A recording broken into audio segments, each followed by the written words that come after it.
Morning YouTube, I'm back with a quick update. I've to my 1080 Ti FE airflow management series here. I've changed out the thermal compound for some Gelid GC Extreme. It's fairly straightforward and easy to do. It took about 15 minutes. I've seen about 3 to 4 degree reduction in temps. I posted this on the web, and that was met with a lot of people were incredulous. They couldn't believe that I said I'm seeing 63, 65 degrees at 80% fan speed, 100% load. So here's heaven. I've been running this for about 5 minutes, so the temps can stabilize. It's already gone through one. This is the end of the loop. Let's have a look at the temps. Yeah. So that first figure, you can see is 63 degrees. Please, I hate how this camera focuses. It just refuses to focus. Oh, dude. So frustrating. Okay, 63 degrees, or 64 degrees. That second figure there is the load. Yeah. Third figure is the fan speed. I should have gone with the purple. And figure on the right obviously is the core frequency. Yeah. Well, let's look at this for a little bit. See what it's doing.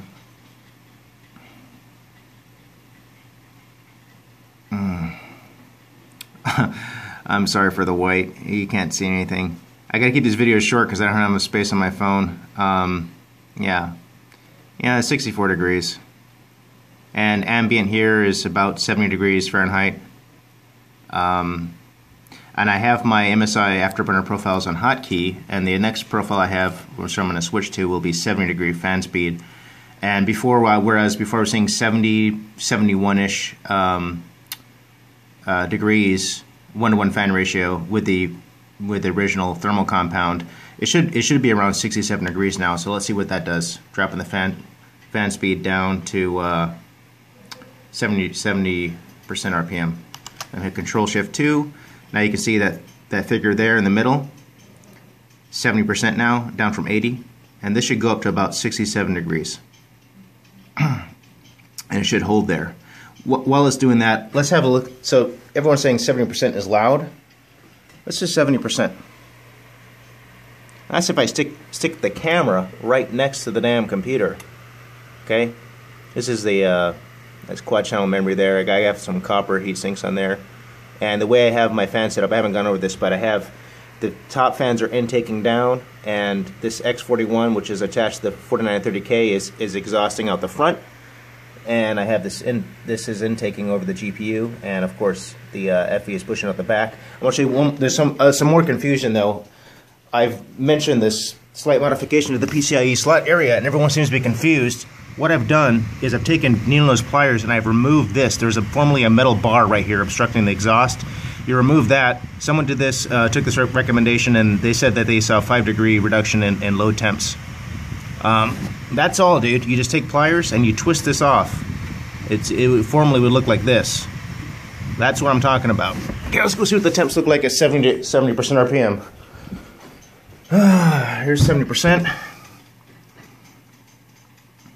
And it's 69 degrees. Oh, come on. Oh, it's so frustrating. I need to get a professional camera. This thing is just garbage. I'm using my phone. Okay. Oh my god, I just want to throw this thing against the wall. 68 degrees. So formerly it was like 70, 71. So it's like 4 degrees reduction in temps.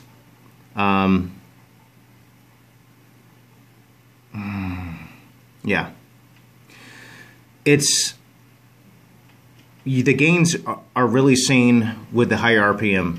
If you change the thermal compound out but you don't evacuate that heat, I mean, yeah, you're only going to see like a 2 degree reduction. But if, like I said, before at 80% RPM, like I have that first video I'm running the Witcher 3 and 3 division, that's, you know, 80% RPM basically, and the temps were 67, 69 degrees. Ambient was the same. It's warm in here, dude. It's San Francisco. It's the 5th of April. It's probably 60 degrees, a little over 60 degrees outside. It's 70 degrees Fahrenheit in here, I assure you, because I have my room buttoned up. The windows are closed, and this thing's just been pumping out heat. It's not cold in here. Yeah. Anyways, that's my update. Yeah, I will post a link below on a good video how to change your thermal compound. But if you're still on air and you want to get the extra bit of performance aside from, you know, freeing up the exhaust and, you know, and addressing airflow, dude, this is amazing. 65 degrees. This is a 300 watt car. This is, I mean, some people have changed out this FE air, the default cooler for, you know, little Corsair H55s, AIOs, and are seeing 60 degrees. This is nearly an AIO. And that's not 100%. If I run this thing at 100%, it's ridiculous. This thing doesn't go over 55, 57 degrees, believe it or not. But 100% is unbearable. This isn't loud. This is not loud. I mean, if I had the computer right next to my head, I could see. But dude, have some common sense. Don't put your fucking computer up next to your head. Put your computer off to the side, you know, because the table is actually refracting some of that noise. It's just common sense. All right. Hope you guys enjoy this information, and hopefully it's useful to all you FE owners out there. This is an amazing cooler. It's man, they really improved this cooler over TitanXP. It runs 8 degrees Celsius colder. So there's a lot of criticism. Everyone's saying 84 degrees, 84 degrees. This is not 84 degrees, dude. I was at 70 degrees with the default thermal compound, you know, with the 1-to-1 fan ratio. Now it's 68 degrees, and it's a 4-degree reduction if I run the fan at 80% RPM, but that's kind of loud, to be honest. 70% RPM is totally, this is 70% RPM. That's not loud. Okay, thanks for watching. See you guys in the forums.